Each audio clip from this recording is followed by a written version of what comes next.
I think it's worth to have a cost of, unfortunately, some gun deaths every single year so that we can have the Second Amendment to protect our other God-given rights. So immediately after Charlie Kirk was murdered, there were many people who ran to the internet to post their ironic takes, like, oh, how ironic is it that a staunch advocate of the Second Amendment died by a gunshot? How ironic is it that the good guys with the guns weren't there to save him? How ironic is it that the same guy who said some school shootings were worth it to keep the Second Amendment died by a gun? Aw, yeah, I'm sure you guys saw those posts. And by the way, I'm recording this early in the morning because if I wait till I'm fully awake to do this video, I am going to yell and I'm trying to avoid that, okay? I'm trying to be nice today. So I'm going to unpack these stupid remarks because these people don't get it, okay? They don't get it. And who knows, you might be someone who's watching this who is anti-gun, and maybe you also don't get it. Maybe you do see the irony that these people are talking about. And I'm going to break it down for you, okay? So let's start with the Second Amendment. If I were to ask anti-gunners what they think the Second Amendment is for, I would bet money the vast majority of them would say, it's for hunting. It's for hunting, it's for protecting your land, protecting your livestock. And sure, those are things that you can use with a gun, but that's not what the Second Amendment is for. So since you don't know, we're going to read the Second Amendment together as a class out loud, and we're going to go from there, okay? The Second Amendment, this is what it says. A well-regulated militia being necessary to the security of a free state, the right of the people to keep and bear arms shall not be infringed. Did you get that part? Being necessary, read that out loud, necessary to a free states, okay? Pay attention to these words. It's going to come up on a quiz later. Necessary, not optional, not a recommendation, necessary to a free state. And by the way, this is the only part of the Constitution that says shall not be infringed, meaning you better not touch this. Now, why is this important? It's important because your so-called freedoms that you have, those freedoms are just privileges if you have no way to maintain those freedoms. History has shown us that the moment the government tries to take an inventory of who has what gun, that's when they start confiscating the guns, okay? The only reason why these anti-gun people want to have like this global registry is because they want an inventory of where to go to slowly take away people's guns. And inevitably what that means is you're going to have a generation of people grow up without the Second Amendment, basically, in other words, not knowing freedom. You can look through history. Millions upon millions of people have died at the hands of tyrannical fascists. Since people love to talk about fascism so much, do you actually know what fascism is? Of course you don't. You think anyone that has an opinion that's right of center is a fascist to you. You're so stupid. You're so stupid. See, I gotta lower my voice, all right? Shh, Vanessa, just lower my voice. Millions of people have died throughout history who did not have the ability to defend themselves against tyranny. If you don't know what tyranny is, it is when you have an oppressive rule. It could be a person, it could be a group of people that have unchecked power, and they silence political opposition, usually with violence. So if we want to talk about real irony, I think it would be fair to start at the fact that we have so-called anti-fascists who are cheering on the fact that a dissenting voice was executed in front of millions of people to see. Okay, you are the so-called fascist. And by the way, if I could add to that, after seeing that reaction, that people were cheering on his death, oh, yay, he's dead. Yeah, you are never getting my guns. In fact, I'm going to buy more. The same people who get so outraged whenever there's a school shooting. What about the kids? What about the kids? We gotta end gun violence.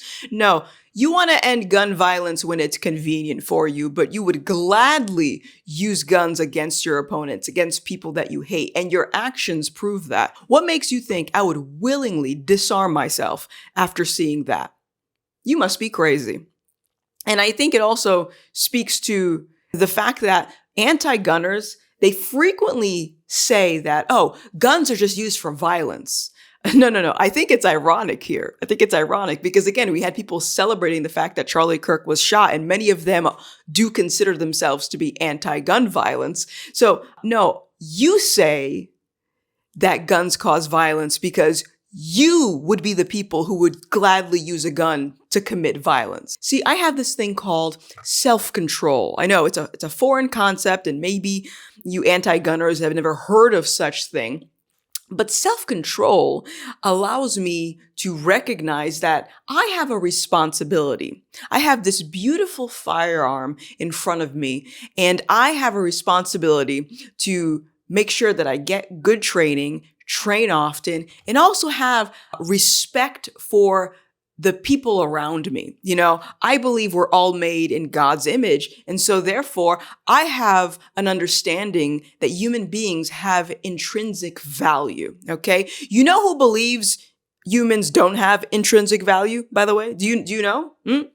Fascists. If you are really concerned about where the gun violence is coming from, maybe I would start questioning the side of the political aisle that is cheering on the execution of someone by gun violence, because I'm getting this feeling you're not being very morally consistent. And if I could also add to that statement, the same day that Charlie Kirk was murdered, there was also a school shooting that happened. I think it was in Colorado. Don't quote me. I think it was. And a lot of these how ironic people were also bringing up the fact that no one gave any attention to these school shootings. No one cared that there was another school shooting. Everyone is so hyper fixated on Charlie Kirk's murder. What about the kids? What about the kids? What about the kids? First of all, if you support abortion, I better not hear anything about you saying, well, what about the kids? Shut up. Second of all, if it wasn't for people like Charlie Kirk, I guarantee you there would be more school shootings. And here's why. The Second Amendment community, it sounds so stupid to even say community because it's something that's available to all Americans. But the Second Amendment community has time and time again recommended things to fix that situation, to fix the school shooting. Because if we acknowledge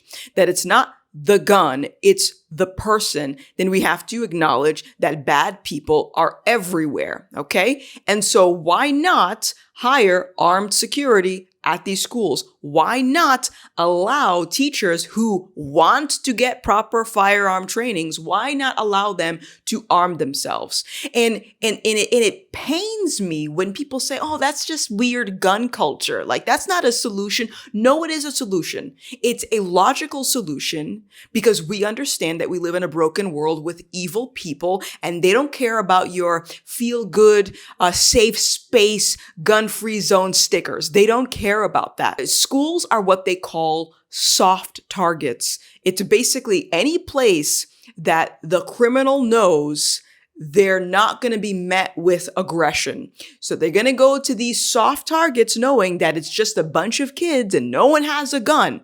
And so if you want to prevent that from happening, get armed security or arm the teachers if they want to, okay? If they want to, arm them. I don't see why that is a foreign concept to people. Anti-gunners lack an understanding of human nature. That's really what it, I think, boils down to, is they have this very utopian vision that if we just get the tool out of circulation, all of the violence is going to go away. I think that's actually a great segue into this misquoted statement from Charlie Kirk, where it seems as though he is applauding school shootings because it's necessary for the Second Amendment. And I am going to hold your hand. I know it's very difficult to look up the full context of a video, but I'm going to hold your hand. And I'm saying this in such a snarky way because people close to me were sharing this quote. And I just want to bash my head into the wall because I think these people are so intelligent. You're so smart. Why are you looking up a little snippet of what someone said? Why don't you listen to the full statement in its entirety before you post stupid stuff like this? All right. So Charlie Kirk said that school shootings might be necessary in order for us to maintain the Second Amendment, in the sense that if something bad happens with a tool for a small percentage of the population, you don't take away that tool for the rest of the population. An example that he gave were car crashes. Okay, car crashes on average kill more people than gun violence. Okay, and by the way, when they say gun violence, a lot of this data is also including defensive situations. So gun violence could include a criminal shooting up a school, and it could include me shooting a criminal, okay, that comes into my house and tries to hurt me. If someone does something with a tool, we don't take away that tool for the rest of the population. Because if you think about it, we have millions of guns. Millions. I don't know the exact number, but I would guess we have more guns than people in this country. And so if school shootings, if mass shootings were that prevalent, you would see violence that was proportionate to the amount of guns that we have. Basically, every time you turn on the TV, the entire news segment is just going to be shooting, shooting, shooting, shooting, shooting. But because we don't, you could easily conclude that the vast majority of gun owners in this country practice self-control. Wow. And so when you make these stupid gun control laws, the only thing that you're doing is criminalizing people like me who actually know how to use a firearm. All right. You're not doing anything to resolve the gang violence, which is, again, it's very unfortunate because Charlie Kirk was in the middle of answering a question about gun violence when he was shot. And specifically, the question was, do you know how many mass shooters there have been in America over the last 10 years? And he was literally in the middle of replying, counting or not counting gang violence. And then the shot rang out. So for the people saying how ironic, you're proving his point. Oh, and by the way, for all you trust the science people, yeah, the CDC back in 2022, they pulled data from their website after getting pressured from anti-gun groups because they had data that helped our argument, the 2A argument, that defensive gun usage was estimated between like 60,000 to 1.2 million per year. Okay? And so they don't like that piece of data because they want to lump all of the gun violence into one category to bolster their argument that the guns are out to kill people. So stupid. So stupid. You guys piss me off. You know what? Let's actually address this stupid comment about, where were the good guys with the guns? Oh yeah, right. So his armed security is going to stop a shooter from 200 yards away. Are you hearing yourself? But let's actually address this, okay? Because this is a common argument that I will use in defense of having a firearm, is that bad people with guns or bad people with any weapon will always exist. These people have no regard for human life. They have no regard for the law because as far as I remember, murder is illegal, right? And so how do you stop them? You call good guys with guns. And I can prove this to you right now. Even if you don't agree with guns, even if you don't like them, when something bad happens, who's the first person you call? Ring, ring, ring. Hello, 911. You call the good guys with the guns. Okay. Now, granted, they'll probably arrive after the crime is already done, which is why I always say you are your own first responder. Okay. The police, they're not there to protect you all the time. Okay. And in fact, I don't even think that's why police exist, to be perfectly honest with you, but they're not there to protect you all the time. You have to take responsibility for your own life. And if that means getting proper training to protect yourself, you should probably do it, okay? Because stats show that police usually arrive after the fact. All right, so, but in any case, where was the good guy with the gun? This is such a stupid question to ask during this event, and I understand why the anti-gunners are using it, because they're basically trying to throw the 2A arguments back at our face as if they're owning us. But if anything, it just exposes their stupidity, because me having a gun doesn't mean I'm going to prevent myself from being hurt. It is not a foolproof way to prevent myself from dying, okay? Because I could have a gun on me, walk outside and get hit by a bus. Did the gun prevent me from dying? No, okay? I can put a seatbelt on when I get in my car. Is that going to prevent me from getting in a crash? No, I could still get into a crash. It might not even be my fault. Preventative measures that you take doesn't mean that it's foolproof. In any situation, it doesn't mean that it's foolproof.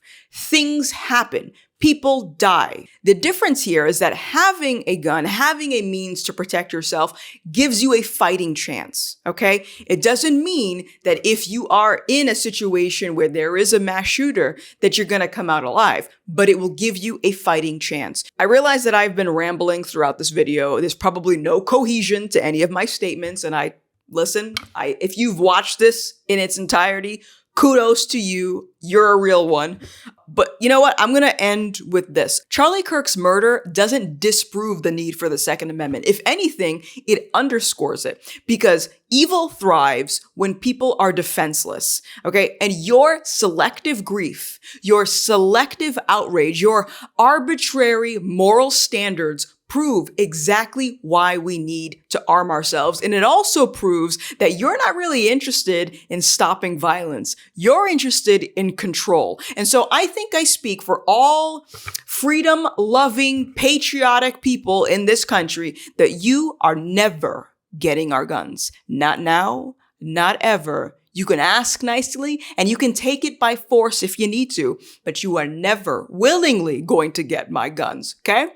And if you want to talk about irony, I suggest taking a long look in the mirror. You just don't want to face reality that governments tend to get tyrannical, and that if people need an ability to protect themselves and their communities and their families. Now, we must also be real. We must be honest with the population. Having an armed citizenry comes with a price, and that is part of liberty. Driving comes with a price. 50,000 people die on the road every year. That's a price. You get rid of driving, you'd have 50,000 less auto fatalities. But we have decided that the benefit of driving, speed, accessibility, mobility, having products, services, is worth the cost of 50,000 people dying on the road. Wow. So we need to be very clear that you're not going to get gun deaths to zero. It will not happen. Right. You can significantly reduce them through having more fathers in the home, yes, by having more armed guards in front of schools.